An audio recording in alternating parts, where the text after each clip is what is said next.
खर्च भरत असते ते कुठं आटोक्यात आणण्याचा आम्ही प्रयत्न केला पाहिजे. एखाद्याचं पोरग सहज कॉन्व्हेंटमध्ये जाते, आम्हाला सुद्धा काहीच समजत नाही, पण शेजारणीचं जाते म्हणून आम्ही कॉन्व्हेंटमध्ये घालतो. आम्हाला दुसरं त्याचा अभ्यास सुद्धा घरी घेता येत नाही. कॉन्व्हेंट वाढत आहेत, सरकारी शाळा बंद पडत आहेत. मत्सर असतो कुठेतरी, शेजारणीचं पोरग चाललं, आमचं सुद्धा झालं पाहिजे.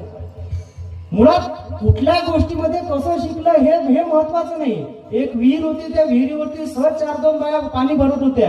सहज त्या गावातले नळ 8 दिवस झाले आले नसतील. बाया पाणी भरता भरता भरता भरता विहिरीतून काढायचे, खिराडीवरून पाणी काढलं जायचं, सहज माठामध्ये, सहज हांड्यामध्ये, कळशीमध्ये टाकल्या जायचं, सहज बाया न्यायला लागायच्या.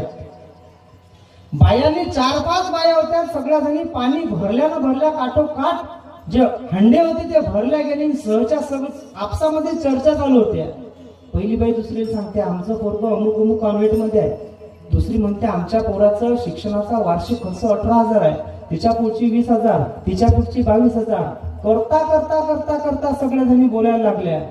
बोलता बोलता बोलता बोलता एक मराठी शाळेत शिकणारं पोरग होतं, सहज त्याच्या आईला लाज वाटायला लागली. काही यांचे पोरग कोणीचं 16,000, कोणाचं 18, कोणा 20, कोणाचं 22 होत आहे. माझ्या पोराची फी नाही, शाळेमध्ये शिकते. पहिलीचं पोरग आलं, सहज पाहिलं, आईकडे पाहिलं नाही, निघून गेलं. दुसरी बी पोरग तसंच निघून गेलं. तिसरं गेलं, चौथं गेलं. 5वं पोरग आलं. 5वं पोरग आल्यानंतर चारीच्या चारी बायांनी हंडे उचलले, डोक्यावरती ठेवले, निघायला लागले रस्त्याने. 5वं पोरग आला आणि सहज म्हणाला आई तुला एवढे मोठे हंडे नेले तर दुखतील ग तुझे हात, दाखव मी घेऊ लागते. सहज हांडा उचलला. युल्याच्या पोरानं डोक्यावरती थरथर थरथर थरथर मान करत करत निघालं.